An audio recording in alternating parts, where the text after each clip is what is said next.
All right, we're back here on the GSMC Baseball Podcast, bringing you our third segment, and it's going to be part of what we did last segment, which is one young player on each team. I think should be an extension candidate. We've seen it as a trend in baseball, and I think um, these players could be it for their teams and be extended and be part of a big future for them.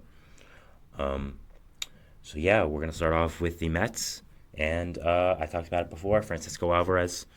This is the easy choice. There were some extension rumors yesterday from Hector Gomez about him being extended and that he was close to it. If you know anything about the baseball social media sphere and pay attention to people, Hector Gomez is extremely hit or miss, more hit than miss. But when he does hit, it's on something big.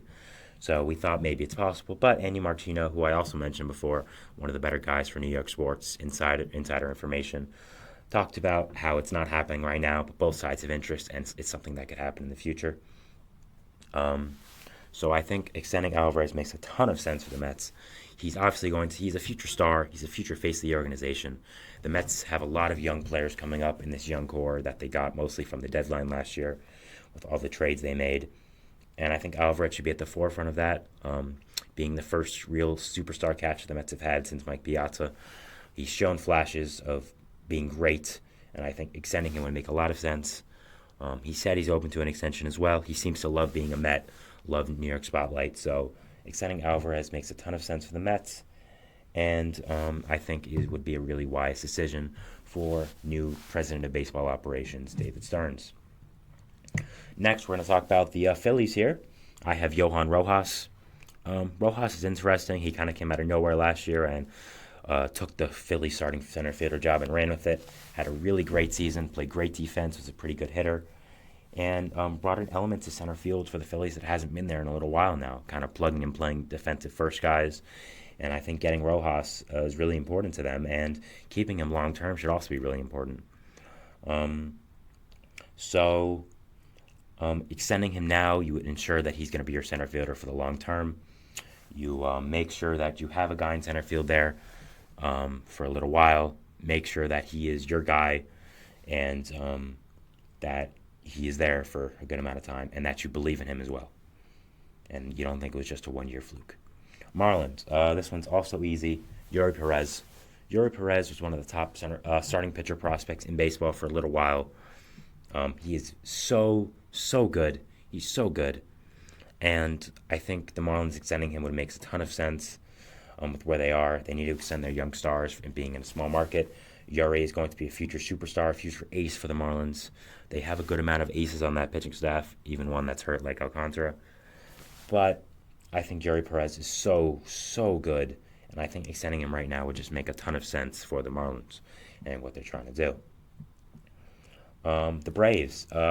This was really hard to pick because basically all their young players they've extended already. Ronald Acuna, Ozzie Albies, Michael Harris, Spencer Strider, Matt Olson, Sean Murphy. Like they've extended all of their team. Even Acuna, who I didn't mention for some reason. We know this as baseball fans, but I think looking to the pitching side now, where they've only extended one guy, which is Spencer Strider. I think A.J. Smith-Shawver could be an interesting extension candidate. He's a really good pitcher, factors into the future of that Braves pitching staff that might look a lot different next year with Max Fried and Charlie Morton probably being gone. You extend him, make him a long-term piece of that pitching staff, get him a spot, work with him, and I think it would make a lot of sense for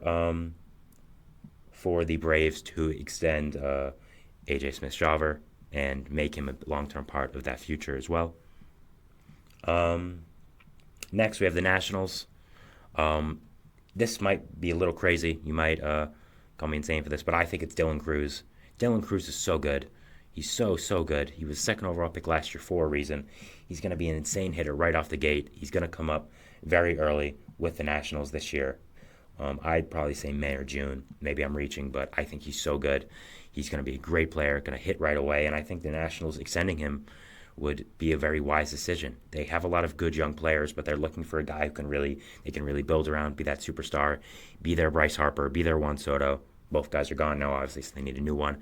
Why not add another outfielder? Dylan Cruz. He's so good. They picked him at 2 for a reason. He was a top prospect for a long time for a reason. He's a great player, and I think makes a lot of sense as an extension candidate for the Nationals. Next, we're going to go on to the Central now. I'm going to move to the Pirates, and I think an extension candidate here is Henry Davis. Henry Davis was the first overall pick for the Pirates. He's very good. He's a very good hitter. I think is one of the future stars of that young Pirates team. I don't know if he's going to stick a catcher long term, but even if he doesn't, he's still a really good hitter. He's going to be a really good player wherever he does play, just because of that hitting ability. I think he could mold into a catcher, a really good defensive one, but it will take some time, as it will for all young players, especially catchers with how hard that position is. I think it makes a lot of sense. They do have Endy Rodriguez there, but he's hurt. And if I'm picking between Endy and I'm picking between Henry, I'm going Henry Davis all the time. I think he's a great player, a great hitter, and going to be a future star for the Pirates. Speaking of another great young hitter, let's go to the Cardinals, and we have Jordan Walker. Jordan Walker is great. He's a great hitter. He's a top prospect in baseball for a long time for a reason. Didn't have the best season last year, but I think you can, if you find him a position he can learn defense at and just focus on hitting, it would be great. I think he's more of a DH first base type long term, just because he isn't a great fielder. I would have traded Paul Goldschmidt actually in the deadline or in the offseason, open up a spot for Jordan Walker and specifically all those other young players as well. You have just so many young hitters, and you're kind of in a retool phase right now with where the pitching's at. So I think moving Goldschmidt would have made sense, and moving Walker there, but that's a different conversation for a different day. Yeah, I think extending Jordan Walker, making him a part of that core for a long time would make a ton of sense and would be really nice for the Cardinals and their fans who don't have much positive things going on right now. I don't know. I don't think they're going to be very good this year, but we never know. The Brewers, I'm going to go William Contreras here. Obviously was acquired in a big trade with the Braves in the offseason. Was an all-star with the Braves, then got traded to the Brewers. Played very, very well, hit very, very well. Has shown to be their catcher of the future. I think is going to be a future star for the Brewers. I think extending him would make a lot of sense for this young team. Getting him in the core of guys like Jackson Chourio, who was already extended, Sal Frelick, other guys as well. I think it makes a ton of sense for the Brewers to extend Contreras, to make him a part of their long-term future. And it's for a reason. He's really, really good. He's a really good hitter, a really great catcher, a really great player. So I think it makes a lot of sense. Next, we have the Reds. I'm going to go with one of their millions of young infielders here, and I'm going to go with Matt McLain. Matt McLain was great last year. He was great. First-round pick. Came up, just hit the ball. Had an amazing season. It's probably going to be the shortstop of the future for the Reds, and extending him now with, you're not in the biggest market in Cincinnati. You always have to wonder about your young players wanting to go to a different market, wanting to play somewhere else just because of the money and how smaller of a market Ohio is. Someone who's a fan of some Ohio teams, I understand that as well, not just being biased because I'm from New York. So I think it makes a lot of sense for the Reds to extend McLain, make him a part of that long-term future immediately, and get him as one of the faces of your franchise, built around him with guys like Noelvi Marte, with Ellie De La Cruz, other guys as well. So the Cubs, I talked about him a few times now in the last few episodes, and it's because I love him. I think he's amazing, and I think he's one of the better prospects in baseball and going to be one of the better center fielders in baseball. We're talking about the Cubs. You know who I'm talking about. It's Pico Armstrong.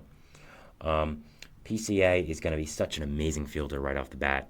And I think once he gets his hitting down, once he becomes an above-average hitter, he's going to become an amazing player in the league. You do have some questions with the bat, which is, you do have to look out for, but I think those are fixable. I think he's going to be a future star for the Cubs, and if I'm the Cubs, I'm extending him right now before he gets too expensive. Market him as a big part of your future. Give Craig Counsell a franchise guy right away. Add him in with Dansby Swanson, Justin Steele, other parts of that core. And I think it makes a lot of sense if the Cubs were to extend Pico Armstrong and look forward and look towards to do it right now. So, yeah. Moving on to the last division here, the NL West. We're going to talk about the reigning NL champions, the Arizona Diamondbacks.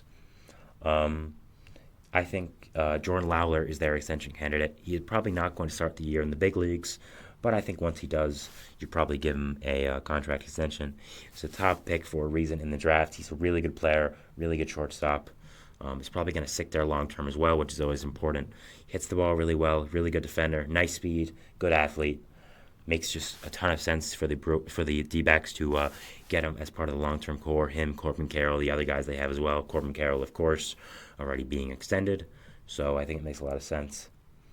And I think it's something the D-backs should explore if they want to keep this core around for as long as possible, because it's going to get expensive at some point whenever your young guys hit free agency, which we've seen with some other teams as well. So maybe getting above that and trying to get ahead of that is very important for Arizona. The Dodgers, I'm going to go with James Outman here. Could have been some other candidates to go with, but I went with Outman. I think Outman is the center fielder of the future for the Dodgers. Had a great season last year being Cody Bellinger's replacement. Showed a great flash with the glove, being a really good hitter, tall lefty bat. I think he's going to be really good for the long term, and I think he's someone the Dodgers can build around, as if they needed more young star players to build around. So, yeah, I think Outman to an extension with the Dodgers make a ton of sense, and and is something the Dodgers should explore definitely. The Giants, Patrick Bailey. Patrick Bailey is proven to be a franchise catcher with the Giants. Kind of overshadowed his former second overall pick Joey Bart, who's looking like a bust right now. You extend Patrick Bailey. It is interesting with catchers because catchers don't necessarily age well because of just the stress they get in their knees. But if he's a really good player and you believe in him, maybe you view it as an outlier, that he's someone who can be a long-term catcher. I think getting Bailey an extension, you would have him as your franchise catcher, the one to take over from Buster Posey's retirement. Makes a lot of sense. And I think it's something that should be explored by the Giants. Again, he is a catcher, so I understand if there are some questions about that. But it makes a lot of sense for the Giants to do that and have Patrick Bailey as their new franchise catcher, the successor to Mr. Buster Posey, one of the greatest of all time. The Padres. Again, I'm going to go with another shortstop who has not made the MLB yet, and that's Jackson Merrill. If I'm the Padres, I'm giving Jackson Merrill every single chance to make the MLB roster opening day that I can. He's one of the better prospects in baseball, probably top 5. He's so good. He's going to be really good for a long time. He's going to start in AAA. You give him an extension now. You lock him up. You did it with Tatis. I don't see why you can't do it with Merrill. He's going to be a future superstar in San Diego, and he's a really, really good player that from the Padres I'm looking to extend right now and following that trend of young players getting extensions. And finally, we'll end off with the Rockies. Nolan Jones, I guess. He's a really good player. He had a breakout season from Cleveland last year after a trade over. But it's the Rockies. We don't really know what they're going to do. They're very confusing. If you watch my streams and videos the past few days, you know I'm not very fond of the Rockies and their organization. I don't really think they have a plan of what's going on there. But I think extending Nolan Jones, finally having some face the franchise there would be a good idea after the Chris Bryant situation was a bust. So it could make a ton of sense for the Rockies to extend Nolan Jones and make him a big part of that future. So that was segment 3. Talked about young National League extension candidates.